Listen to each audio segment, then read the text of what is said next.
Hey guys! Wow, that was quite the entry. Hey guys, Zach here, coming at you with another video. So I'm getting a bunch of recording done today, and something that I was thinking, right? I love my Nintendo Switch. It's a gem. I even got this case for it that makes it more easy to play in, handheld mode. I love it. It's literally one of the most customizable systems that you can get. You can change the color of the Joy-Cons, and rumors have it that you can eventually change the theme of the Switch. So that's great. You can have whatever case you want on it. So the Nintendo Switch is literally the perfect console for portable gaming.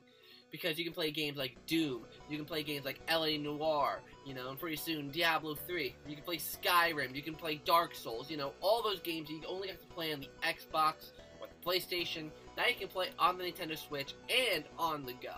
So if you're a Nintendo fan, this is Christmas for you. Now I feel like I'm going to sound like a typical RGT85 or a beat-em-ups for this, but there's so many good indie games as well. There's a lot of good games that don't have physical media, unless you're from Super Rare Games, and they deserve more representation. In fact, I mainly got a Steam account for my computer, mainly to play games that I couldn't play on my Switch, and sometimes even my Xbox or whatever, and then so I can play them wherever I want. But now, they're all basically coming out on the Nintendo Switch. So, let me talk about, I don't know if it's 5 exactly, but at least a few games that have come out over the year and a half that the Switch has been out, and I'm going to talk about the ones that I really like. So the first one I've got to mention is 60 Seconds. 60 Seconds is a game I think I've even played before on this channel, but for the PC, well, Mac in my case. But nevertheless, 60 Seconds is a game, you'll kind of notice a theme what's going along with these games. But it's a game where you play as a family who is surviving the apocalypse, and you gotta survive for, as long as you can. And it's a game that I've played for years. I've streamed it on Twitch, and it's just one of those games where it's like, they keep at least, not for the Nintendo Switch version yet, but for the PC version, they are adding new stuff constantly, and a sequel's coming out for the PC.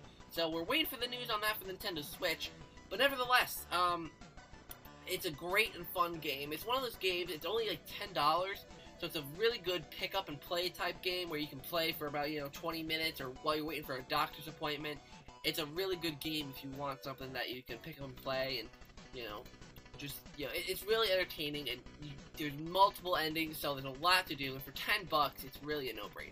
The only criticism I give the game is that, okay, so it's called 60 Seconds because you have 60 seconds in this 3D mode where you go and pick up items. It's a little bit laggy on the Switch. That's the only complaint I have about it. This first part is a little bit laggy, but the rest of the game is amazing. So, and you can use the touch screen and everything. A game that actually recently got announced, but it's not out yet, but it recently got announced, is This War of Mine. I think it got announced at the Europe Nintendo Direct. This War of Mine is in the same vein as 60 Seconds, but it's a lot more involved. Instead of waiting for the person you send out to go scavenging to come home, you actually play as that character that goes out scavenging. You have to avoid people with guns, you have to collect supplies and build your materials. If you like 60 Seconds, this is a bigger, more complex, more advanced version of 60 Seconds. You start out with literally nothing, and you start off with 3 characters typically, and you send them out to go scavenging for supplies. And I actually really want to play this game sometime for you guys, simply because it's a fun game where you get emotionally invested in these characters, and you don't want them to die. You can get new characters along the way, you can lose characters, so it becomes this big thing. Another game, it actually came out somewhat recently. I even played it on the channel. I have 2 parts of it, and that is Keep Talking and Nobody Explodes. Like I said, I played this game before. It's a multiplayer-focused game where you're trying to defuse a bomb. One person sees the bomb, and the other person has a manual that they look through and gives you instructions on what to do with that bomb. But if you have no friends like me, it's even possible to play it in single player. You just have to flip through the manual. It's actually pretty fun. If you haven't seen me play that game, go ahead and watch it. It's actually pretty fun. And it just came out on the Switch, so if you want a cool little party game where you're trying to defuse a bomb, Keep Talking and Nobody Explodes is perfect. So, okay, so this is a game that I've never played before, but I know that it's coming on the Switch, and I even heard it is getting a physical release. I could be wrong there, but I believe it might be getting a physical release, and that is Bendy and the Ink Machine. Bendy and the Ink Machine, like I said, it's a game that I've personally not played before, but it is a survival horror game where you play in a animation studio. There's a big emphasis on ink, and, you know, Bendy, who's the main antagonist. Like I said, I don't know much about the game, but it came out in episodes. That's why I held off on it. So I want to get the whole experience on my Switch and be able to play it, like, all through and wherever I am. So I think Bendy and the Ink Machine will be a really good addition to the Switch. It's very highly rated. Everyone who's played it loves it. And yeah, I think it'd be great for the Nintendo Switch. So this one, it is an indie game, but it's one that everyone knows, so that's why I'm kind of leaving it till now. And that is Yooka-Laylee. I like Yooka-Laylee. Here's the thing with it, though. First of all, it is getting a physical edition. So if you want a physical edition of Yooka-Laylee, it's on Super Rare Games. They are releasing a physical edition of it. I have it digitally, but I might get it physically as well. Like, I might want to pick it up physically simply because I want a physical version of it. But nevertheless, Yooka-Laylee is a 3D platformer in the same vein as Banjo-Kazooie. You collect pages. It's literally made by the same people who made Banjo-Kazooie. It's nowhere near as good. Don't think that it's going to be as amazing as Banjo-Kazooie if you loved that when you were younger. But nevertheless, it's still amazingly fun, and I honestly think it's worth a play. I'm actually stuck right now. I've actually stopped playing because I'm stuck at what's it called? The ice. So that's literally like World 2 or 3 that I'm stuck on. But I like the moves, I like the characters, so I think it's worth a pickup. Once the price maybe decreases, or you can just pick it up from Super Rare Games if you want it physical. So that's really all the indie games that I can think of that I personally like. So let me know down in the comments down below if there are any games that you like. And besides Bendy and the Ink Machine, I didn't mention games that I personally haven't played.